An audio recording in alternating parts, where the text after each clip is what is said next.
Welcome to ಮನಿ ಊಟ cooking channel. ಇವತ್ತು ನಾವು ಕಾರ್ನ್ ಮತ್ತು ಆಲೂಗಡ್ಡೆ ಬಳಸಿ ಕಾರ್ನ್ ಆಲೂ ಟಿಕ್ಕಿ ಮಾಡೋದು ಹೇಗೆ ಎಂದು ನೋಡೋಣ ಬನ್ನಿ. ಇದು ತುಂಬ ಸುಲಭ ಮಾಡೋದು, ತುಂಬಾ ರುಚಿಯಾಗಿರುತ್ತೆ. ಸಾಯಂಕಾಲ ಸ್ನ್ಯಾಕ್ಸ್ಗಂತೂ ತುಂಬ ರುಚಿಕರವಾದ ಒಂದು ರೆಸಿಪಿ ಇದು.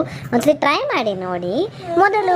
ಮೊದಲು ನಾವು ಬೇಯಿಸಿರುವ ಆಲೂಗಡ್ಡೆನ ಈ ಥರ ತುರಿದು ಇಟ್ಟುಕೊಳ್ಳಿ. ಬೇಯಿಸಿರುವ ಆಲೂಗಡ್ಡೆ ಅದು. ನಂತರ ಸಣ್ಣಕ್ಕೆ ಹೆಚ್ಚಿರುವ ಈರುಳ್ಳಿ ಹಾಕಿಕೊಳ್ಳಿ, ಸಣ್ಣಕ್ಕೆ ಹೆಚ್ಚಿರುವ ಕ್ಯಾಪ್ಸಿಕಮ್, ಸಣ್ಣಕ್ಕೆ ಹೆಚ್ಚಿರುವ ಕೊತ್ತಂಬರಿ ಸೊಪ್ಪು ಹಾಕಿಕೊಳ್ಳಿ. ಇದಂತೂ ತುಂಬ ರುಚಿಯಾಗಿರುತ್ತೆ. ನಂತರ ಈ ಕಾರ್ನ್ ಬೇಯಿಸ್ದೇ ಹಂಗೆ ಹಾಕ್ಕೊಬೇಕು. ಕಾರ್ನ್ನ ಹಾಗೆ ಹಾಕ್ಕೊಂಡು ಬೇಯಿಸೋದೆಲ್ಲ ಅವಶ್ಯಕತೆ ಇಲ್ಲ. ಇದಕ್ಕೆ ಹಾಕ್ಕೊಂಡು ಜಸ್ಟ್ ಇದು ಹಾಕ್ಕೊಂಡು ಮಿಕ್ಸ್ ಮಾಡೋದಷ್ಟೇ. ಇದು ಸ್ನ್ಯಾಕ್ಸ್ ಆಗಿ, ಟೀ ಟೈಮ್ ಸ್ನ್ಯಾಕ್ಸ್ ಆಗಿ, ಇಲ್ಲ ಮಕ್ಕಳಿಗೆ ಸ್ಕೂಲಿಂದ ಬಂದ ಮೇಲೆ ಏನಾದರೂ ತಿನ್ನಬೇಕು ಅನ್ನಿಸ್ದಾಗ ಅವಾಗೂ ಈ ಥರ ಮಾಡಿಕೊಟ್ರೆ ತುಂಬ ಇಷ್ಟಪಟ್ಟು ತಿಂತಾರೆ, ತುಂಬ ಎಂಜಾಯ್ ಮಾಡ್ಕೊಂಡು ತಿಂತಾರೆ. ಅಷ್ಟು ರುಚಿಯಾಗಿರುತ್ತೆ. ಪ್ಲಸ್ ನಾವು ಇದರಲ್ಲಿ ಈರುಳ್ಳಿ, ಕ್ಯಾಪ್ಸಿಕಮ್ಮು, ಬೇಕಂದರೆ ನೀವು ಕ್ಯಾರೆಟು ಸಹ ಹಾಕ್ಕೊಬೋದು. ಬಟ್ ಕ್ಯಾರೆಟ್ ಸ್ವೀಟಿಶ್ ಆಗುತ್ತೆ ಅಂತ ನಾವು ಹಾಕಿಲ್ಲ ಅಷ್ಟೇ. ನಂತರ ಇದಕ್ಕೆ ಏನದು ನಿಮ್ಮ ರುಚಿಗೆ ತಕ್ಕಷ್ಟು ಚಿಲ್ಲಿ ಪೌಡರ್ ಹಾಕಿಕೊಳ್ಳಿ. ಚಿಲ್ಲಿ ಪೌಡರ್ ಹಾಕಿಕೊಳ್ಳಿ, ನಿಮ್ಮ ಖಾರಕ್ಕೆ ತಕ್ಕಷ್ಟು ಚಿಲ್ಲಿ ಪೌಡರ್.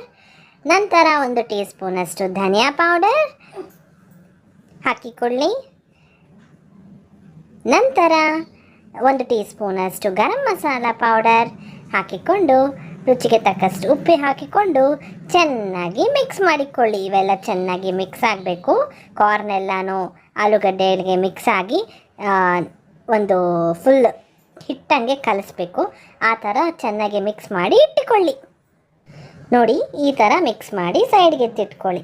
ನಂತರ ಒಂದು ಬೌಲ್ ಆರ್ ಈ ಥರ ಒಂದು ತಟ್ಟೆಗೆ ಮೈದಾ ಹಿಟ್ಟು 1 ಸ್ಪೂನ್ ಹಾಕಿಕೊಂಡು ಚೆನ್ನಾಗಿ ಮಿಕ್ಸ್ ಮಾಡಿ ಅದನ್ನು ಒಂದು ಸೈಡಲ್ಲಿ ಇಟ್ಕೊಳ್ಳಿ. ನಂತರ ನಾವು ಆಲೂಗಡ್ಡೆನ ಮಿಕ್ಸ್ ಮಾಡಿ ಇಟ್ಕೊಂಡಿರ್ತೀವಲ್ವ, ಅದನ್ನು ಈ ಥರ ರೌಂಡ್ ಶೇಪ್ ಮಾಡಿಕೊಂಡು ಸ್ವಲ್ಪ ಲೈಟಾಗಿ ಪ್ರೆಸ್ ಮಾಡಿಕೊಂಡು ಅದನ್ನು ಈ ಮೈದಾ ಹಿಟ್ಟು ಪೇಸ್ಟ್ನಲ್ಲಿ ಅದ್ಬಿಟ್ಟು ಬ್ರೆಡ್ ಗ್ರಾಮ್ಸ್ ಪೌಡರ್ನಲ್ಲಿ ಡಿಪ್ ಮಾಡಿ ತವಾ ಮೇಲೆ ಹಾಕ್ಕೊಂಡು ಸ್ವಲ್ಪ ಎಣ್ಣೆ ಹಾಕಿ ಸ್ವಲ್ಪ ಲೈಟ್ ಗೋಲ್ಡಿಶ್ ಬ್ರೌನ್ ಬರೋವರೆಗೂ ಬೇಯಿಸ್ಬಿಟ್ಟು ಫ್ಲಿಪ್ ಮಾಡಿಕೊಂಡು ಮತ್ತೆ ಅದೇ ಥರನೇ ಫ್ರೈ ಮಾಡಿಕೊಂಡು ಸರ್ವಿಂಗ್ ಬೌಲ್ಗೆ ಟ್ರಾನ್ಸ್ಫರ್ ಮಾಡ್ಕೊಳ್ಳಿ. ಅಷ್ಟೇ, ಆಲೂ ಕಾರ್ನ್ ಟಿಕ್ಕಾ ಸವಿಯಲು ಸಿದ್ಧ.